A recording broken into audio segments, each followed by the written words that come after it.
In their most recent football game, the Auburn Tigers prevailed. Also one of the most distasteful, in its game against California, which began Saturday night at 10:40 Eastern and ended at 1:52 on Sunday. Auburn was a statistical outlier with an offense that only generated 12 first downs and 4 turnovers. Hugh Freeze Tigers defeated the Golden Bears 14-10. In a news conference thereafter, Freeze exclaimed, "I'm so proud of our kids and staff. We couldn't have played any worse or sloppier on offensive." In my opinion, ESPN reports that college football teams over the last 5 years, with 4 or more turnovers and less than 15 first downs, had a 1-65 record.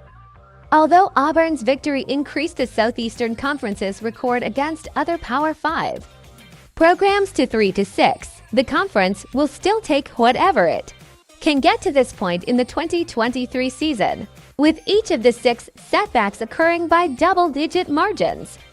The other dissect victories came from Tennessee's opening thrashing of Virginia and Mississippi State's double overtime victory over Arizona on Saturday night. I'm a little off topic here, but with all this absurd realignment, will regional pride even be brought up this time next season?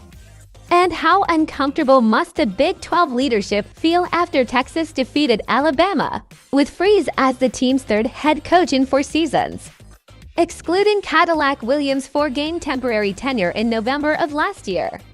Auburn has been particularly active in the NCAA transfer portal. Only junior running back Yarquez Hunter remains from the Tigers' 2021 signing class, which also includes Freeze and 21 new freshmen and 21 new portal additions. Linebacker Eugene Asante and tight end Rivaldo Fairweather, who formerly attended North Carolina and Florida International, respectively, were Auburn's top 2 performers versus Cal. Asante recorded 12 tackles, 1.5 tackles for loss, and a sack, while Fairweather recorded the game-winning touchdown catch with 6:31 left to play. Earlier in same drive, Fairweather also caught a pass for 28 yards. 4 of Cal's 13 possessions began in Auburn territory, and 8 of them ended there. Yet the Tigers only allowed 10 points. There was no quit in us, and I didn't hear anyone griping or complaining. Freeze said. The defense was constantly saying, "We've got you. We'll get you another stop." And that's what it takes to be a really good football team. We're not a great football team, but we found a way to win, and we can learn from that, the player said. Recall how Tennessee led the country in both yards 525, 5 and points 46.1 scored per game last year, with 12.5 tackles for loss per game this season and 5.5 sacks per game. The Volunteers are tied for first place with Nebraska after a 2-0 start, with 6 total tackles for loss. Senior linebacker Aaron Beasley leads the country on an individual level.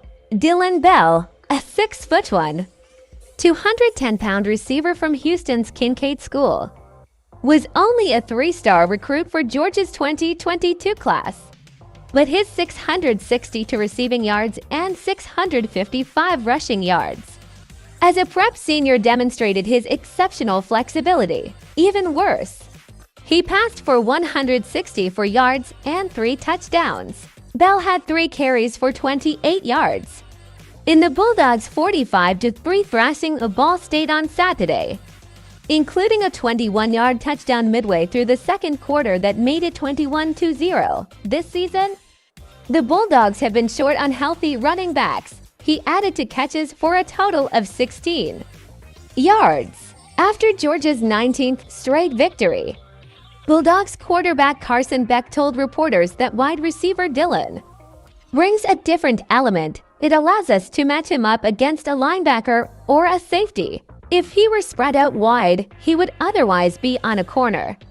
The way the San Francisco 49ers employ him is almost like a Deebo Samuel arrangement. Kirby Smart, the head coach of Georgia, said, "We didn't sign him thinking this. He attended camp and participated in wide receiver drills.